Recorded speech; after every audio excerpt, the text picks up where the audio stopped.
श्री स्वामी समर्थ मैत्रिणींनो, 29 मार्चला रविवार आहे, कामदा एकादशी. हिंदू धर्मामध्ये या एकादशीला विशेष महत्त्व आहे.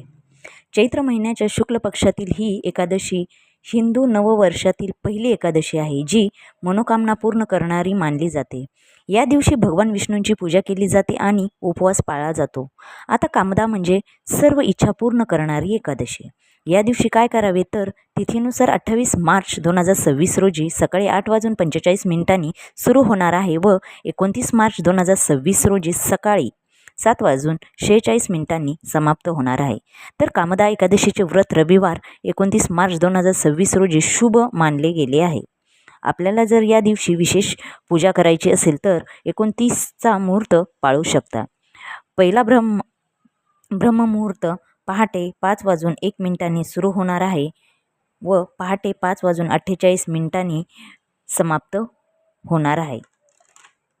तर अशा प्रकारे हा काळ पहाटेच्या पूजेसाठी सर्वात चांगला आहे. अभिजित मुहूर्त दुपारी 12:19 ते दुपारी 1:08 असणार आहे. हा काळ विष्णू पूजनासाठी अत्यंत फलदायी मानला गेला आहे. आता 29 मार्चला उपवास केल्यानंतर दुसऱ्या दिवशी 30 मार्च 2026 रोजी सूर्योदयानंतर योग्य वेळ असणार आहे. तर या दिवशी आपण सकाळी लवकर उठून स्नान करून सूर्याला अर्घ्य द्यावे व भगवान विष्णू समोर उभे राहून अक्षदा हातात घेऊन माझ्या सर्व इच्छा पूर्ण व्हावा असा संकल्प करावा व व्रताला सुरुवात करावी. स्वच्छ स्नान वगैरे करून घरात स्वच्छता करून स्वच्छ पाटावर लाल कपडा ठेवून भगवान श्री हरी किंवा बाळकृष्णांची मूर्ती ठेवावी. शक्य असेल तर अभिषेक करावा.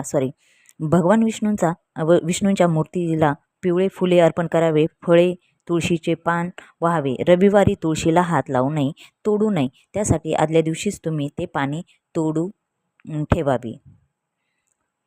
शुद्ध गाईच्या तुपाचा दिवा लावावा न चुकता आणि पूजा करत असताना ओम नमो भगवते वासुदेवाय नमः असे म्हणावे.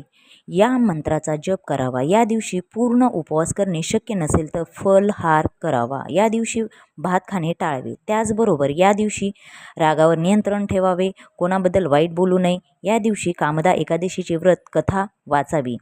कथा वाचणं शक्य नसेल तर ही कथा ऐकावी. हे ऐकण्याचे फळ देखील खूप चांगले आपल्याला भेटणार आहे. एकादशीच्या रात्री लवकर झोपण्याऐवजी भजन कीर्तन किंवा श्री विष्णू सहस्रनामाचा पठण करावे. हे सुद्धा अत्यंत शुभ मानले जाते. या दिवशी दान करावे. तर कोणते दान? अन्नदान करा, वस्त्रदान करा किंवा पिवळ्या वस्तूचे दान करावे. या दिवशी सर्वात प्रभावशाली मंत्राचा जप करावा, तो म्हणजे ओम नमो भगवते वासुदेवाय नमः. याचबरोबर विष्णू गायत्री मंत्र जप करावा.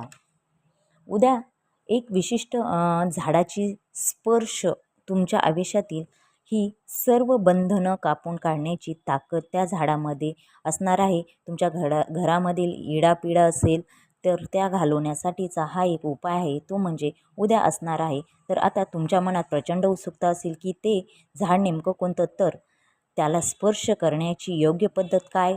कारण जर पद्धत चुकली तर उपाय लागू होत नाही.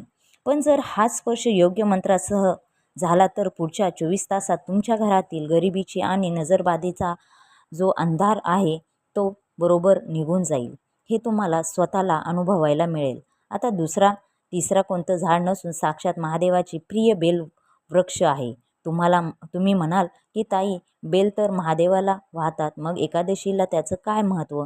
उद्या बेल वृक्षाच्या मुळाशी उद्या साक्षात लक्ष्मी नारायण आणि कुबेर देव यांचा अदृश्य वास असतो. जर तुमच्या घराच्या आसपास किंवा मंदिरात बेल वृक्ष असेल तर उद्या दुपारी 12च्या आत तुम्हाला हा विधी पूर्ण करायचा आहे.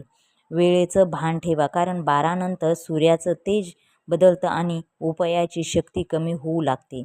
आता काय करायचे आहे? सर्वात अगोदर उद्या सकाळी लवकर उठून स्नान करा. एका तांब्याच्या तांब्यात शुद्ध पाणी घ्या. त्यात मोजून 3 थेंब दूध टाका. ते पण कच्चे असावे, तापलेले दूध नसावे. चिमूटभर काळे तीळ टाका. हे काळे तीळ तुमच्या आयुष्यातील शनिबाधा आणि नजरबाधा खेचून घेण्याचं काम करतात. त्या बेल वृक्षापाशी जा. तिथे गेल्यावर सर्वात आधी झाडाला नमस्कार करा. त्यानंतर ते जल हळूहळू वृक्षाच्या मुळाशी अर्पण करा.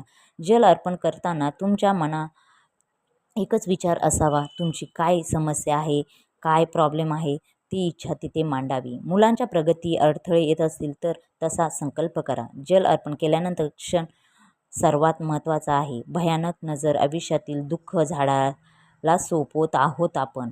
मग हळू आवाजात म्हणा, हे वृक्षदेवता महादेवाच्या साक्षीने माझ्या सर्व इडापिडा नकारात्मक आणि दरिद्र तुम्ही ओढून घ्या आणि मला सुख समृद्धी आशीर्वाद द्या. अशा प्रकारे आपण या दिवशी जो झाडाचा उपाय करणार आहे ते झाड म्हणजे बेलाचे झाड आहे. ते तुमच्या आसपास कुठेही असेल तिथे जाऊन तुम्ही ही पूजा करायची आहे. आणि त्याचबरोबर या दिवशी जे कामदा एकादशीला जे दान करणार आहे ते पण तुम्ही मनोभावे अशा पद्धतीने हे दान करा, की कोणी सांगते म्हणून हे दान करू नका, तर मनापासून हे दान करा. कोणाला वाईट बोलू नका, वाईट विचार करू नका आणि मनोभावे ही पूजा तुम्ही 12च्या आतमध्ये ही करायची आहे. आणि जे दूध लागणार आहे ते कच्चे दूध वापरायचे आहे.